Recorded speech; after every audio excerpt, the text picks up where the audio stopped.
അങ്ങനെ ഈ മാസത്തെ സാധനങ്ങൾ മേടിക്കാൻ സമയം ഗൈസ്. സോ ഞാൻ അച്ഛനോട് ഉച്ചക്ക് തന്നെ ഇറങ്ങി സാധനങ്ങൾ മേടിക്കാൻ. ഞാൻ ഇപ്പോൾ പുറത്തിറങ്ങിയപ്പോൾ ഇവൻ ഇരിക്കണം. അപ്പം ഞാൻ വീഡിയോ എടുക്കാടാന്ന് പറഞ്ഞപ്പോൾ എൻ്റെ അടുത്തേക്ക് വന്നതാണ് ഗൈസ്. ഭയങ്കര അനുസരണ ഉണ്ട് അവന്. സോ നമ്മൾ കുറച്ച് വീഡിയോസൊക്കെ എടുത്തിങ്ങനെ നിന്നായിരുന്നു. അപ്പോഴേക്കും അച്ഛൻ റെഡിയായി വന്നേ. അതിനാണ് ഞങ്ങൾ പിന്നെ ഇവിടെ നിന്നിങ്ങനെ ഫോട്ടോ ഒക്കെ എടുത്ത് വന്നു. അയ്യോ എൻ്റെ പൂച്ചേനെ എനിക്ക് എന്താ ഇഷ്ടം അറിയോ? എനിക്ക് കുറച്ച് അധികം പൂച്ചകളുണ്ട് ഗൈസ്. പറ്റുവാണെങ്കിൽ ഞാൻ എന്തെങ്കിലും വ്ലോഗ് എടുത്ത് ഈറ്റിങ്ങളിലൊക്കെ പെറുക്കി ഇടാം. അയ്യോ നല്ല രസമായിരിക്കും. എനിക്ക് ഒരു ദിവസത്തെ കണ്ടൻറ്റും. സോ നമ്മളെല്ലാം കഥയൊക്കെ പറഞ്ഞ് നമ്മൾ വീട്ടിൽ നിന്ന് ഇറങ്ങിയായിരുന്നു. അത്യാവശ്യം ഒരു ഉച്ചയായിട്ട് ഇറങ്ങി, ഒരു 2 മണിയൊക്കെ കഴിഞ്ഞപ്പോഴാണ് ഇറങ്ങിയ. അതുകൊണ്ട് അത്രയും വെയിലൊന്നും ഉണ്ടായിരുന്നില്ല.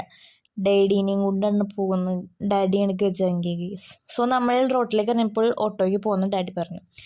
ഭയങ്കര വെയിലല്ലേ എനിക്ക് നടക്കാൻ, അതുകൊണ്ട് തന്നെ വന്നിട്ട് നമ്മൾ ഓട്ടോ ഒക്കെ പിടിച്ചിട്ട് സ്ഥലത്ത് എത്തിയായിരുന്നു. അയ്യോ എന്തൊരു ചൂടാണ്, ഭയങ്കര ചൂടാണിപ്പം. മഴ ഒന്നും ഒടുക്കത്തെ മഴ, ചൂടാണെങ്കിൽ ഒടുക്ക ചൂട്, ആ ഒരു സീനാണിപ്പം. അങ്ങനെ നമ്മൾ സാധനങ്ങൾ മേടിക്കാൻ സ്ഥലത്തെത്തി ഗൈസ്.